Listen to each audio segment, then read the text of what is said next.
Welcome back to Reunited States, the podcast where we aim to combat division and harmful rhetoric with common sense discourse based on reality and facts. From Los Angeles, California, my name is Tyler Ehrig. And from Manchester, New Hampshire, my name is Jesse Saywell. And today we got a few good topics for you, so we're going to jump right into it. First off, I want to start with a conversation relating to trust. And when I say trust, I mean trust in people that sit in positions of power that otherwise have no direct relation to the influence that they now hold. This comes from a few things. If you'll remember last week we spoke in detail about the decision to nominate Robert F. Kennedy Jr. for the Director of Health and Human Services Department in the upcoming Trump administration. And why that is reflective of our nation as a whole's distrust in the health institution. Because, as we spoke about before, he was a widely popular person, even with his anti-vax philosophies and other very strange health takes. That's putting it lightly. Shifting on to the bigger elephant in the room, Trump himself being president now a second term. A lot of businesses are already showing some anxieties anticipating the Trump tariff plan coming to effect. If you remember, Trump claims that he is going to impose a 25% tariff on imported goods from Canada and Mexico, as well as a 10% additional tariff from goods from China. Now, the National Retail Federation has warned that if we were to do exactly as he said he will do, this could cost U.S. consumers between $46 billion and $78 billion more annually for things like apparel, toys, furniture, appliances, things like that. As a more realistic example, you can see a $40 toaster rise to something like $48 to $52. And this will be across the board for goods that we buy on a near daily basis as Americans. While we have yet to see the actual implications of such a plan, if they are to be rolled out, it goes to show that a lot of trustworthy sources, a lot of economists and people who study this, are rightly concerned about this plan. And yet, this plan was popular amongst his base. Trump was very popular for promoting it, endorsing it, and people wanted it. So I started to ask myself this question as to why. Why are we so willing to place our trust in individuals and plans and products and services that don't have a backing or don't have a real foundation, a trustworthy foundation in the industry in which they're going to affect? Because they do. Why is it so easy for so many people in this country to fully support proven liars, con men, and grifters? I see a lot of memes about, it's because people are stupid. They're racist, or they're idiots, or they're uninformed, or whatever. That's why they trust RFK Jr. and Trump and stuff. But that's not true, right? Yeah, I don't think that's the full answer to the question by any stretch of the imagination. Yeah. It definitely isn't. It definitely is not. For one, language like that is wholly disruptive to the bigger conversation of U.S. politics and, of course, reuniting the states, which we, of course, talk about ad nauseum nearly every episode. But, we have to move away from this notion that uninformed decisions are made by stupid people. Because the reality is that unfounded trust that we put in people who haven't taken the time to build said trust, is always going to be born from distrust. Now, think about trust for a second. Think about honest trust.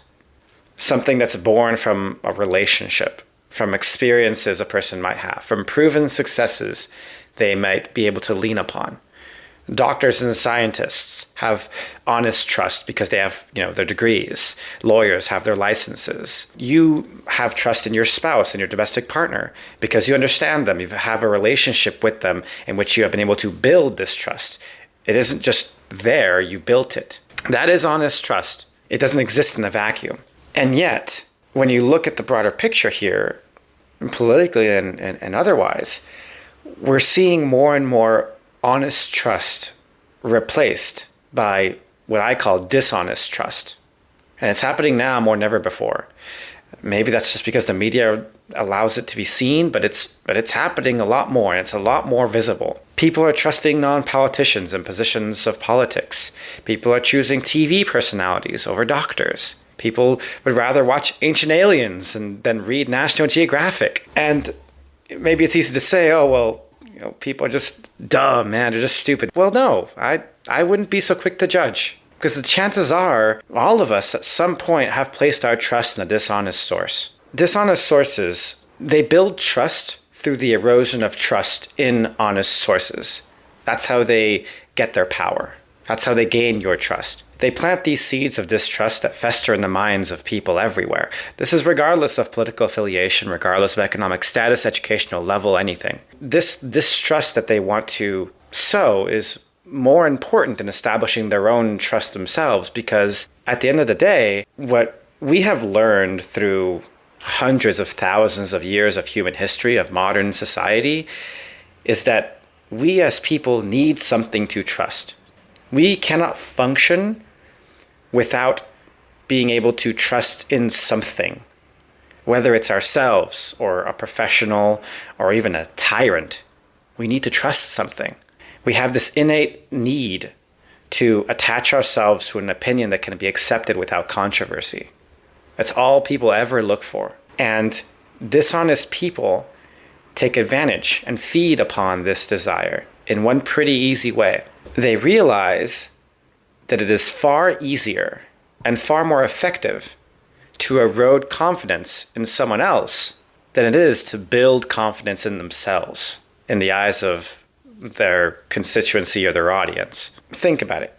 Do you think people buy Alex Jones's super male vitality supplements because he makes a good case for himself as some expert in this strangely niche field of medicine? No, of course he doesn't. He barely spends time promoting them in this detailed way. Instead, he spends all of his time eroding your trust in the basic institutions so that the only choice you have at the end of the day or at the end of his show is his opinion and his product.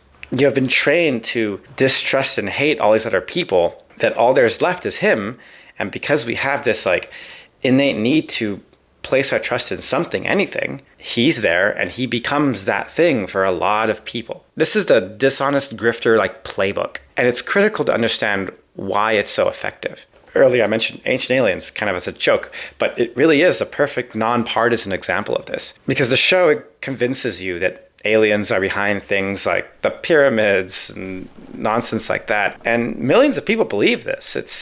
It's not an unpopular show by any means. But why and how? I mean, doesn't it sound very ridiculous on paper that aliens are responsible for the pyramids or whatever? Well, yeah, it does sound ridiculous on paper. But look at the way they frame it. They frame it in such a way that the first thing they do, and the main thing they do, is they plant seeds of distrust in you about how we traditionally read history, and this specific part of history. They will start by saying hieroglyphics, which we have interpreted for years and years and years and years by learned individuals who have studied this for their entire lives.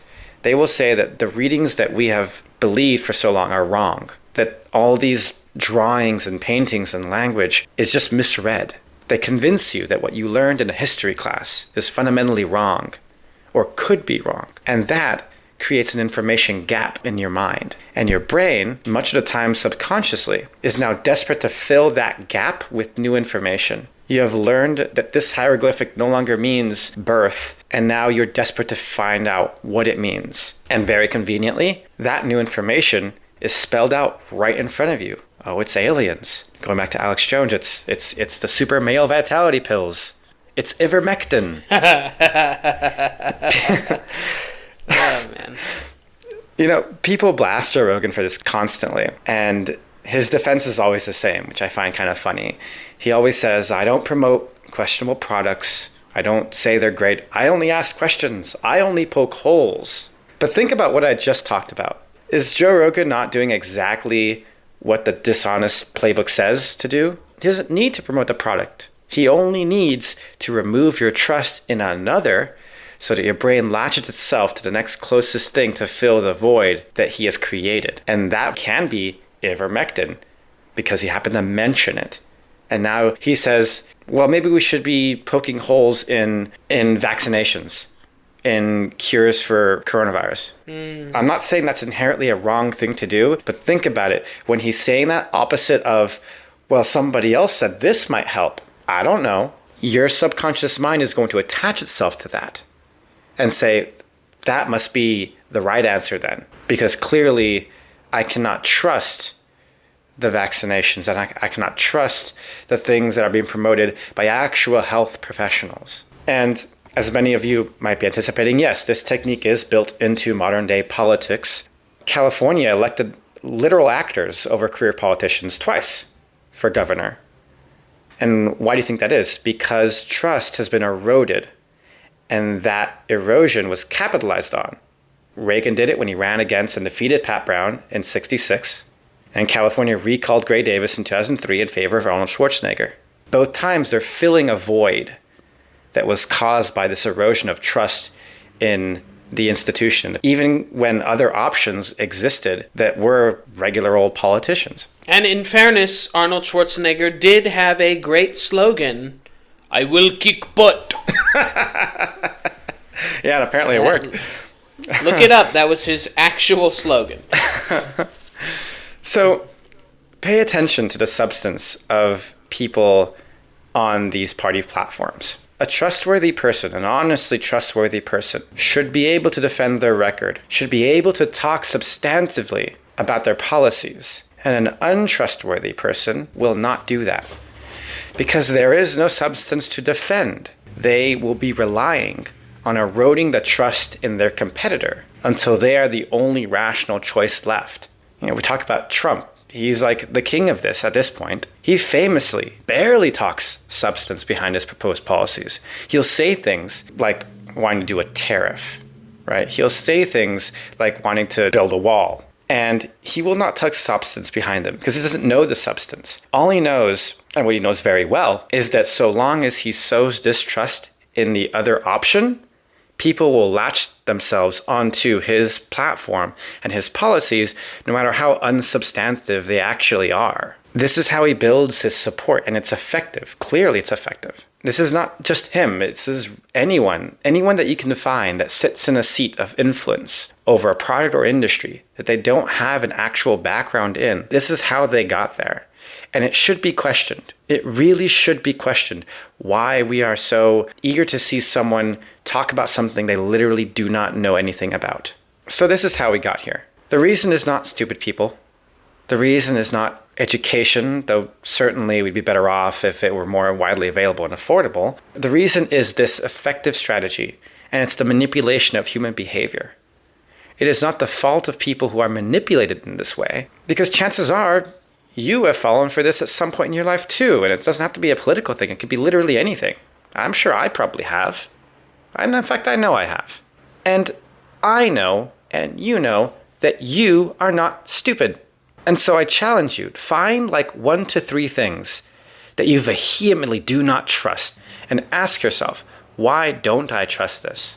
Is it because someone in power told me I shouldn't? Is it because I was fed examples of this thing, product or otherwise, not functioning the way it was meant to? Maybe. But then the next part of your homework is this. Ask yourself, why should I believe the person who has told me not to put my trust in this thing, this idea, product, person, etc.? Is this person knowledgeable on the subject? Did the data set that they provide have a high enough sample size to be statistically significant? These are very important questions we need to be asking ourselves when we are choosing what to trust and what not to trust. Because even if we feel like we know everything, there are people in politics and there are people in this world who understand the human psyche in a way that they can manipulate all of us subconsciously in ways that we might not even notice. And the only thing we can really do about it is question why we feel so strongly about a certain thing. Read your sources. Look at the data more intimately if you can afford to do that.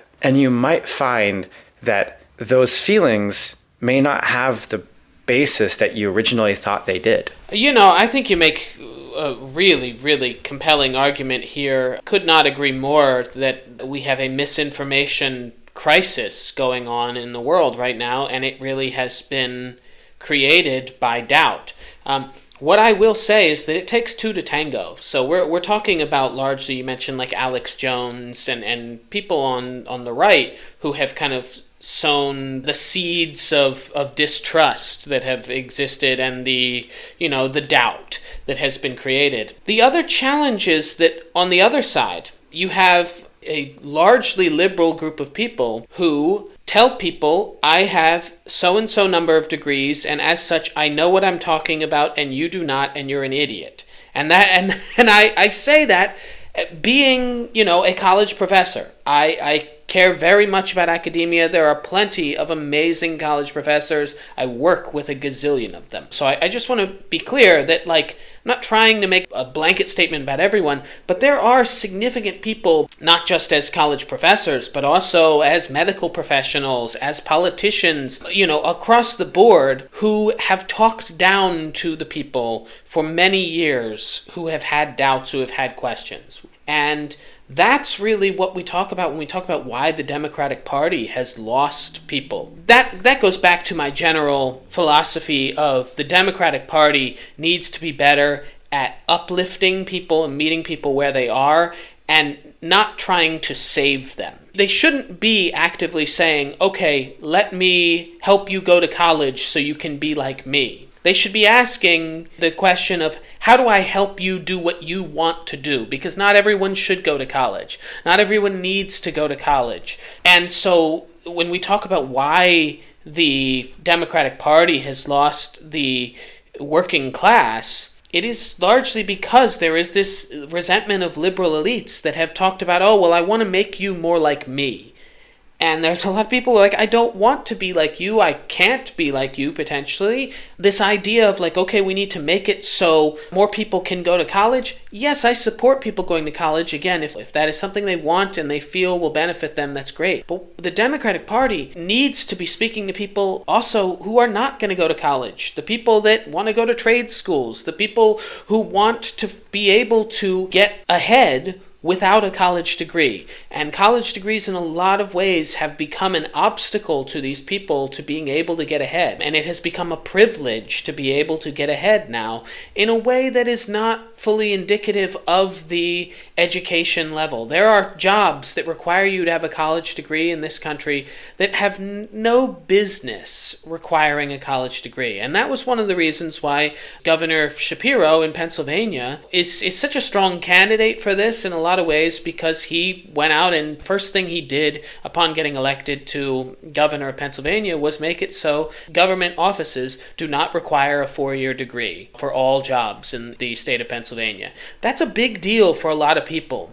There's a lot of people who don't have 4-year degrees who are more than qualified for certain positions in the government. And so that's the mentality that has happened. And, at the same time, so you hear these doubts coming from people like Joe Rogan. Then you hear the left saying things that just don't feel true. And they're saying it in a way of, let me educate you about the economy, or let me educate you about the border, etc. But I think Brian Williams, the former MSNBC anchor, he said, and I want to quote this, quote, I think it's insulting when members of the working class, which the Democratic Party has lost entirely in our lifetimes, to insist the economy's doing great. He goes on to add that a 12-pack of Bounty paper towels now runs consumers about $40. He says, quote, rich folks don't feel that.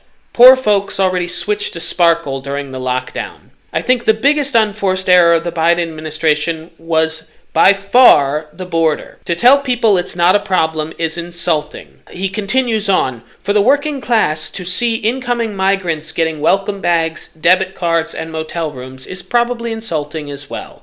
End quote. Again, that's Brian Williams. That's not a conservative. That is a lifelong left-wing MSNBC anchor, a very accomplished journalist, talking about the issue with the Democratic Party. And so, my thought process here is, so what's next for the Democratic Party? Because we had this news that came out today, this dropped from a mega donor for the Democratic Party, who told Chris Cuomo on News Nation, and again, Whether this is true or not is totally subjective. It is his analysis of what went on from inside information. But he said essentially that Biden endorsed Kamala when Obama and Pelosi did not want Kamala to be the nominee to take over for Biden. But Biden was so mad at Pelosi and Obama for, in his mind, ushering him out, which they basically did, showing him to the door, that he endorsed Kamala basically as a middle finger to the two of them. Whereas Pelosi and Obama both felt like Kamala was not the ideal candidate and that potentially they needed to have, an open convention of some sort. And that was what Pelosi was telling aides privately was going to happen when she was trying to push Biden out. And the Democratic Party has only themselves to blame for allowing Biden to take them to this point. And I like Joe Biden. I think he's a consequential president. I think he will have a remarkable legislative legacy as a president, but his entire legacy will be tainted by the fact that he held on to power for too long, and he only stepped away when they had to force him out and the writing was on the wall that he could not win. But somebody should have said, well over a year ago, and there were many people that were trying to on the outside, hey, you can't run for office again. You're in your 80s, you're not your youngest period, and this is not going to go well. But as we look ahead to the 2028 election, and I mean this is all under the assumption that we continue to have democratic elections, which I have said I am deeply concerned about the prospect of. But if we still have free and fair elections in 2028, we have to look at who is potentially the best messenger for the Democratic Party going forward. And it's never too early. I know people are like, oh, so much will change. And yes, it will. But it's never too early to look at the potential candidates and contenders for who is going to kind of lead the party going forward. So I wanted to touch on that, but the only person that we know will not be leading the party in 2028 will be Joe Biden. I think that's the only person that we can confidently say will not be leading the party in 2028. But our country is yearning for leadership that feels grounded, authentic, and attuned to the challenges of everyday Americans. And for the Democratic Party to succeed, we do have to pivot toward candidates who embody these qualities and reject the polarizing fringes of the progressive movement. And that doesn't mean, again, that we shun all progressive policies. But the fringes have to be, at some point in time, they have to be called out and told that they have gone too far. And Democrats have not been willing to do that for some time, and now they have no choice. So I want to talk about the strengths and challenges of the key leaders who may shape our path forward, who may be contending for the nomination. First and foremost, you've got Gavin Newsom, obviously wants to run for the Democratic nomination. He has been gearing up for this for basically his entire life, and he is undeniably a political heavyweight. His tenure in California has demonstrated some bold leadership on progressive issues, from climate action to healthcare reform. He has charisma and media savvy, which makes him a formidable figure on the national stage. But, as I have said about Kamala, I will say about Gavin Newsom, California politics do not sell on the national level. And so his California-centric brand of politics is going to alienate voters in key swing states. So I also think that critics view him as too polished,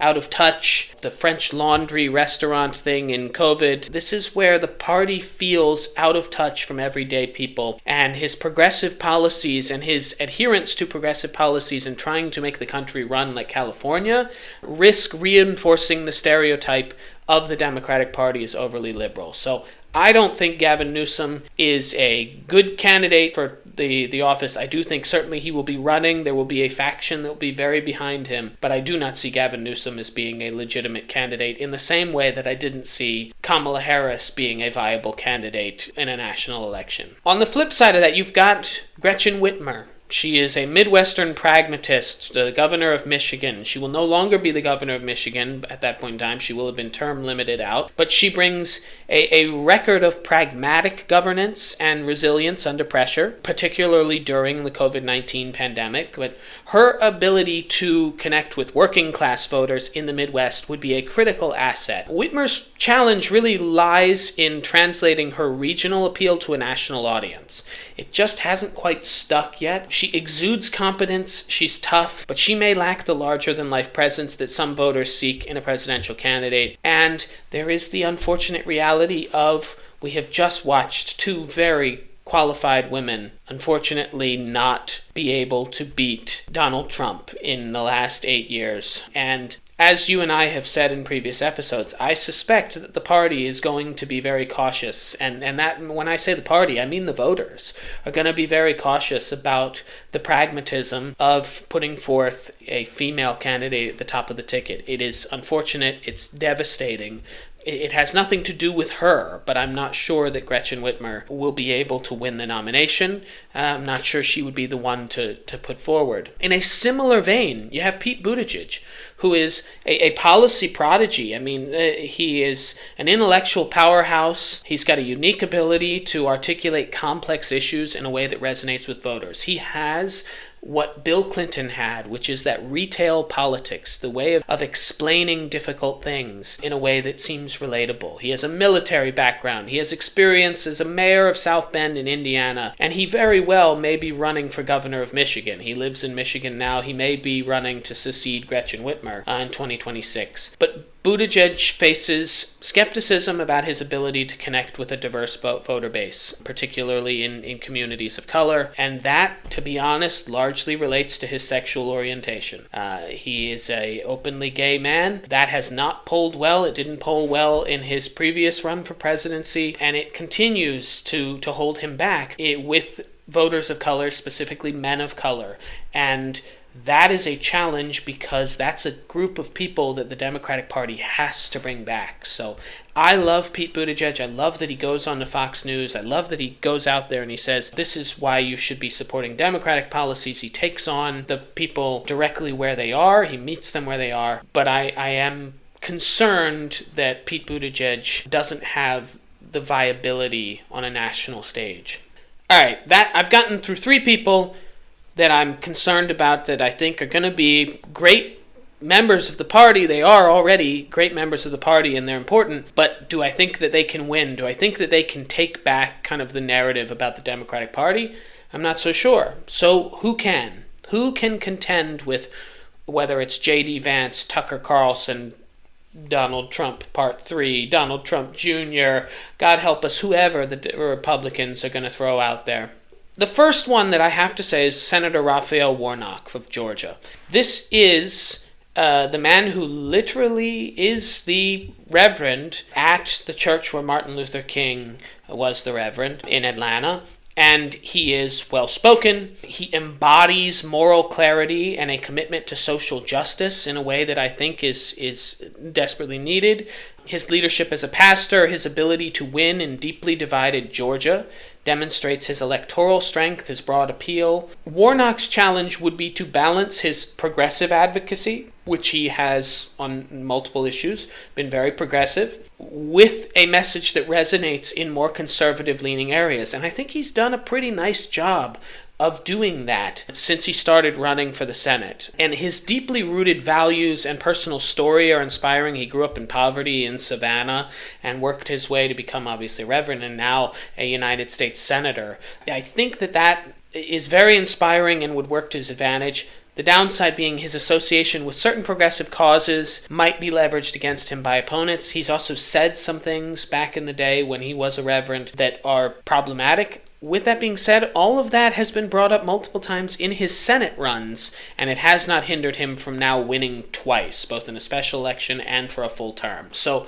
I think he would be a strong choice, especially coming from a swing state like Georgia that is increasingly moving towards being a consistently competitive state for the Democratic Party. And then I mentioned him before, of course. You're going to hear it again. The love fest continues here with myself and Josh Shapiro, the governor of Pennsylvania. I call him the centrist reformer because he has shown a knack for coalition building and pragmatic governance in the key battleground state of Pennsylvania. His Jewish faith, his steadfast advocacy for religious tolerance also would really make him a unifying figure in some capacities at this time of rising anti-Semitism. And I know right now that has been a big issue over the course of the last year plus in the Israel and Gaza debate. I suspect that this will not be as hot button of an issue 4 years from now as it is now. I don't know that, and I don't know what the situation will be, other than I know that Donald Trump and the people that he has in place are going to remind everyone why they are a danger to the sanctity of Palestinians. And so I think it will give someone like Shapiro a lot more leeway to be critical of behaviors relating to both Israel Netanyahu, who he is no fan of. And so I do think that will be less of an issue several years from now, but it is, again, it's still up in the air as to what that issue will be. But Shapiro's measured approach and focus on bread and butter issues really position him as a leader who can appeal to independents and moderates.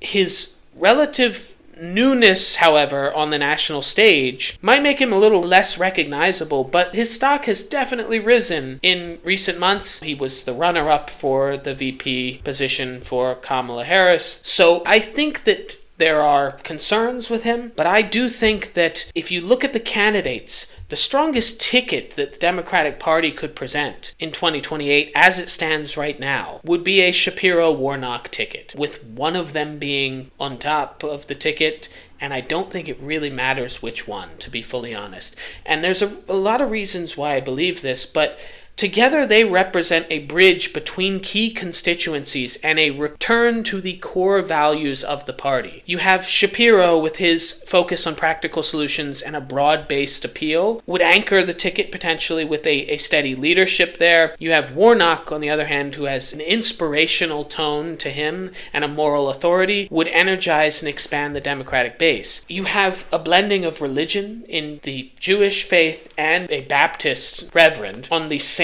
ticket. So this idea about the moral authority and Democrats having lost spirituality and lost, a connection with any sort of higher power, which, again, guilty as charged, no connection with a higher power here. But the idea from a national standpoint of putting forth two people who are very attached and very vocal about their religion, I think is a good thing for the Democratic Party. I think, the Democratic Party needs to remind people that Democrats are also religious people and that they can get along. I also think that having a Jewish man and a black man on the same ticket offers a profound opportunity to reunite Jewish and black voters. These were two groups that marched together during the civil rights movement. They were arm in arm, and if you talk about the civil rights movement, who supported it most, outside of obviously the African American community which led the movement, you had Jewish Americans who were involved intricately in the movement,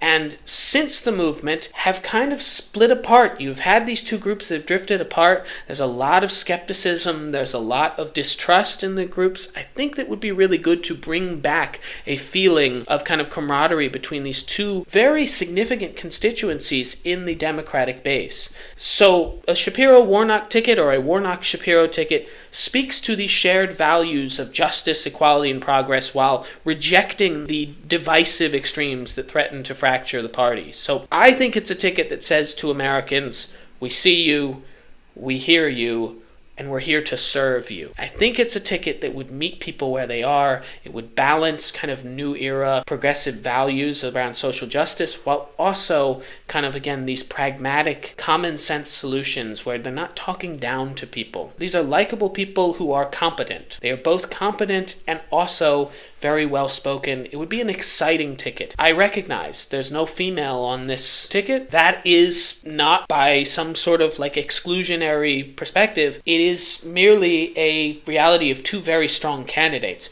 You could put Gretchen Whitmer and pair Gretchen Whitmer with either of these two candidates, along with any number of other accomplished Democratic lawmakers, and pair them with either of these candidates, and I think you could have a really strong ticket. But this, to me, is the strongest ticket, and it projects a new era of the Democratic Party that I think would bring back some people that we have potentially lost in recent years. That's what I'm hoping for. I think the path to victory in 2028, assuming we have elections, dear God, please, lies not in catering to the loudest voices, but in embodying the quiet dignity and common sense that Americans crave. So this ticket could offer just that: normalcy, unity, and hope. Focus on the normalcy. And focusing on what unites us rather than divides us. I know that's a slogan that has been used and no one really cares about it.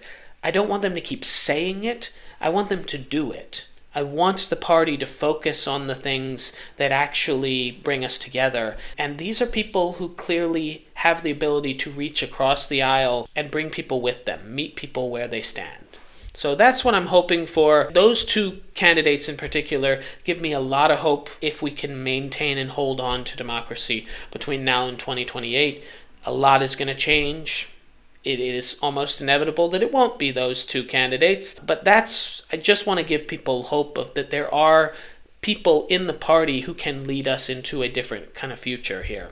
I think the beauty about it is that, that's what we have our primary for, right? So the beauty of this is that we will likely see all of these people on a stage together for months before we have to, settle on one of them against one other individual. And we'll be able to see just how they decide to invent themselves or reinvent themselves for some of these people as you look towards 2028. But thinking about 2028, what kinds of problems are we likely going to be looking at to solve? We're going to be looking at a very different America regardless. The problems that arise more than likely towards the end of Trump's second term is going to also dictate who we see as the most viable individual. Yes.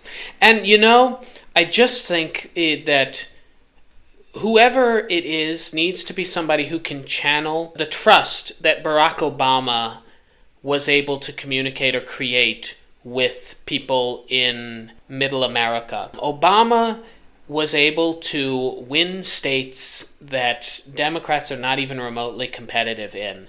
And what we have found is it really wasn't Democrats winning those states. It was Obama. They liked him. They trusted him. They believed in him because, at least to them, he wasn't pretentious. To them, he was straightforward, he was honest, and he was very aggressively moderate in certain ways. And it's like what you see from him and have heard from him since he left office, which is you can disagree with people without shutting them out of your life entirely. And he continues to encourage this, which is basically the premise for our podcast here. It is, about reuniting the country and figuring out a way to coexist with people that you strongly disagree with. And if Barack Obama can do it, the man who was literally accused by certain people of having not been born in the country, whose wife was compared to gorillas, he went through some heinous... Who was shamed for wearing tan suits? He was shamed for wearing tan suits. He went through some serious crap. And if that man, after all he took, can sit there and still say, yes, I believe that you should be able to sit down with your conservative uncle at the Thanksgiving dinner table and have a discussion and treat them with respect, then why can't we? Who has endured more hate and vitriol thrown at them than Barack Obama in this country? I just can't think of anyone in the last 20 years that has endured more. So why don't we start trying to rise up to that level instead of just trying to divide ourselves even more? With that, I feel like we probably need to get into things we can all agree on. Ours are kind of linked here today. They are roughly the same thing. So I just want things we can all agree on. A banana duct taped to a wall is not art. Let me get this straight. Artist Maurizio Catalan duct tapes a banana to a wall, calls it comedian, and sells it for $6.2 million. $6.2 million, soaring past its pre-auction estimate of $1.5 million. Soaring past it. It was estimated at $1.5 million at a Sotheby's auction on Wednesday. You know what? It's a bargain, really. So apparently, David Galperin, who was the head of contemporary art for Sotheby's, said it, quote, transcends geographies, language, understanding cultural differences, end quote. He also said that its outrageous price tag, quote, spoke to its universality, the way it kind of pierces through the cultural zeitgeist to the very center. Oh, it pierced something, all right. It pierced my faith in humanity. And get this. Crypto entrepreneur Justin Sun is the guy who bought it. He outbid 6 other collectors in a 5-minute bidding war. A bidding war for a piece of fruit. $6 million later, he gets the banana, a certificate of authenticity, and instructions for replacing it when it rots. Oh, and because we are living in a dystopian sitcom, Sun announced he's going to personally eat the banana as part of a, quote, unique artistic experience, end quote. I hate this so much.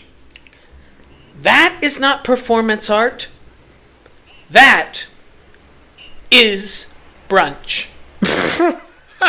Now, that's what I had this morning for breakfast. Now, I get that art is supposed to make you feel something. It's supposed to provoke. But this makes me want to duct tape my soul to the wall so it can escape the sheer absurdity of modern life. Who are these people? How do they have this much disposable income? Do they throw 6-figure barbecues for their pet peacocks? Or is this just how billionaires tell jokes? Hey, Justin, bet you can't spend more money on a snack than some countries spend on education. And Justin said, hold my Bitcoin wallet. Oh, God. Meanwhile, actual artists are out there busting their butts trying to make rent. Painters pouring their souls into canvases, sculptors shaping stone into something profound, playwrights surviving on instant ramen while crafting the next great drama. And then Maurizio Catalan strolls in like, oh, you painted the Sistine Chapel? Adorable. I taped a banana to the wall and got a yacht. Mm-hmm. And before anyone defends it, I already know. It's about the statement, the idea. Okay, fine. Let's talk about that. What's the statement? That rich people have run out of things to buy? That the art world is just a glorified game of Monopoly? That humanity has reached a point where bananas are apparently luxury goods? I mean, this is so ridiculous. Imagine this. What if... Imagine this. What if, instead of spending $6 million on glorified compost, Justin Sun donated it to actual artistic organizations? Community theaters trying to keep the lights on, museums where the heating barely works, arts education programs that are getting slashed faster than a discount sticker at a clearance sale. $6.2 million could do more for the arts than a piece of duct tape ever could. But no, we're immortalizing produce. And when the banana starts to rot, what happens? Does it get more valuable like fine wine? Or does he tape another one up there, following the installation instructions like it's IKEA furniture? Is this a subscription service? Fresh bananas delivered monthly for your overpriced piece of lunacy. Listen, I love art. I believe in its power to change the world. Obviously, I'm an artist. But this doesn't change the world. This tells the world we've officially gone bananas. Boo. You know what? I just have to say it. Man, well, fine. Look, if this is the game, I'm in. Here's my masterpiece, America. It's called Avocado Toast on a Ceiling Fan. Starting bid, $10 million. Any takers? RFK Jr., where you at?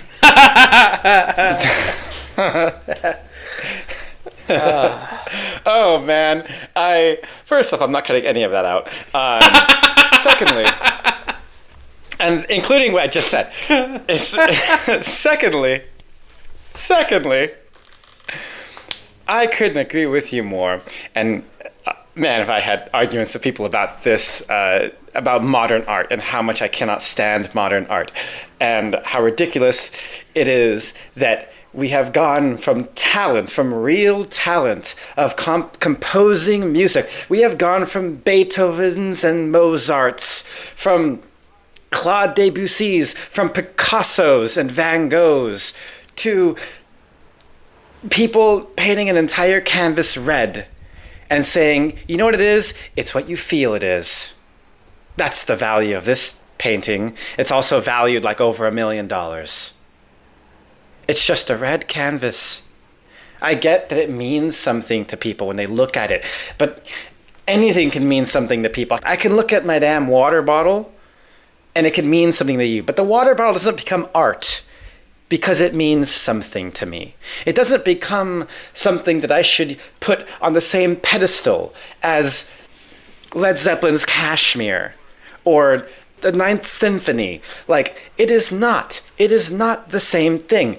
I get that art is meant to be subjective, but art is also objective. And the reality of what it means to be artistic, to produce a product that has talent poured into it, no one's going to sit here and say that Joe with his garage band down the street produces a song and that the amount of talents he puts into that is somehow equivalent in value or even exceeds the value that Debussy used when he wrote Clair de Lune. It's not the same thing. One of those is a gorgeous, brilliant piece of music that's timeless and incredible. And the other is like 3 chords played for 5 minutes and the guy talks about, I don't know, women and cars or something. It's not the same thing. And on the topic of music, and I have my own little like soapbox moment about this, because there is one particular piece of music that exists in the world. It's played in concert halls all over the place. And it's my least favorite piece of music in living history, and nothing will ever replace it. And that is a piece of music called 4 minutes and 33 seconds by a man called John Cage. And if you've heard of this piece of music, then you know where I'm going with this. And if you haven't, if you haven't, you better sit down and find out. 4 minutes and 33 seconds is a piece of music that lasts, you guessed it, 4 minutes and 33 seconds.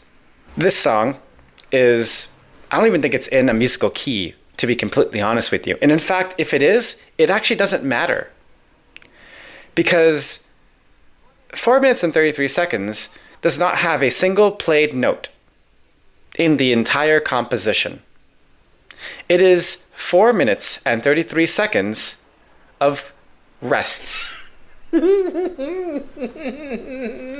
That's all it is. I'm not kidding with you. There's not a single note. You can go, and I have done this, and it's the worst experience of my life. And I am not lying to you. It is a full symphony of people with their instruments drawn and tuned.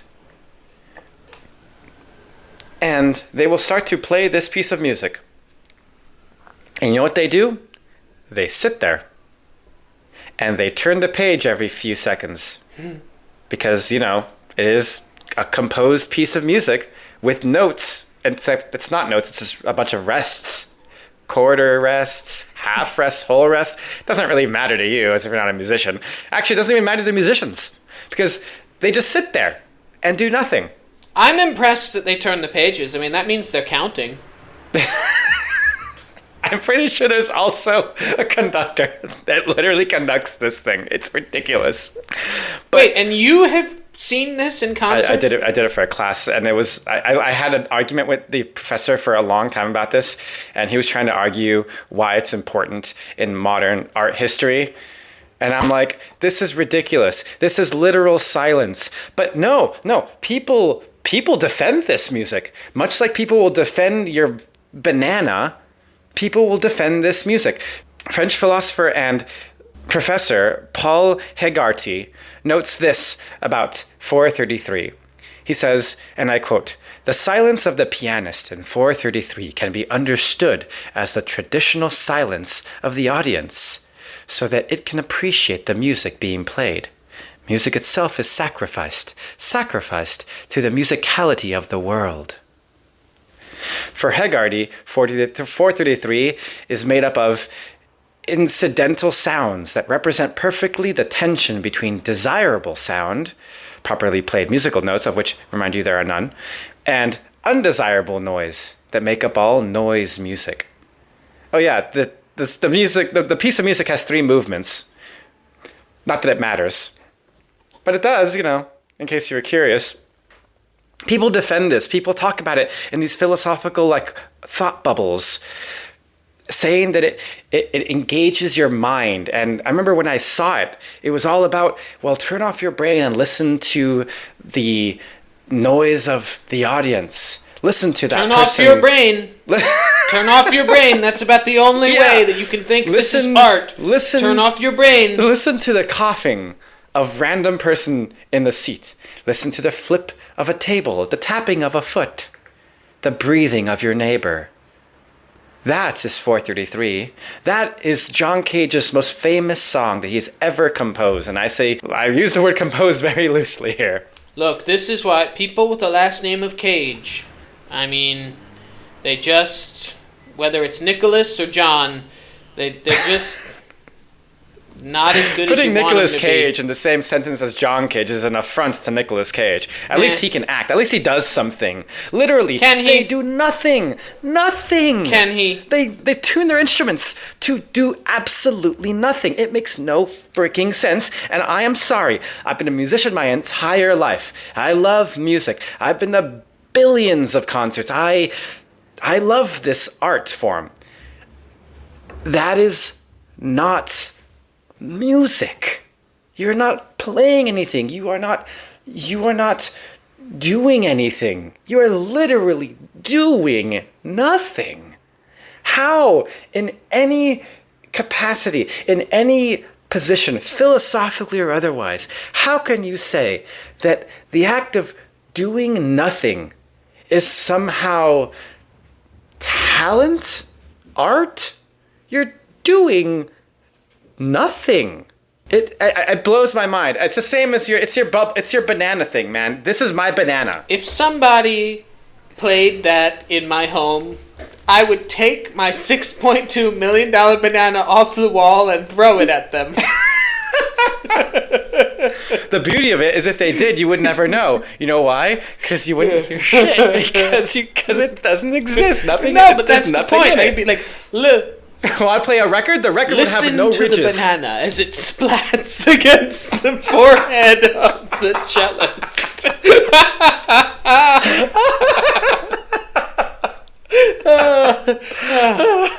Sorry, folks. We've really gone off the rails, but I gotta tell you, this shit is ridiculous. It grinds my gears unlike anything else ever. Well, I guess on that note there, we probably need to wrap this up. Thank you all so much for listening to our episode here. Hopefully by the time you are hearing this, you are in a warm glow from a wonderful Thanksgiving spent with family and friends. Hopefully you spent time building bridges rather than burning them, as we would continue to encourage you to do here at Reunited States. Now, we will be back on next week, of course, and until then, we encourage you, please follow us on Instagram at Reunited States Pod. Continue to follow us on wherever you get your podcasts, and engage with us. Send us ideas for things you want to hear about, questions that you have for us. We'll be happy to continue to try and provide some answers. And you send in a really interesting prompt, it may make it into the show. So thank you guys so much, of course, for listening. We really appreciate it. And as always, keep working to reunite the states. From Manchester, New Hampshire, my name is Jesse Saywell. And from Los Angeles, California, my name is Tyler Ehrig. And this has been Reunited States. Prepare to listen to a song that is a lot more interesting than 433. When the whole world has got you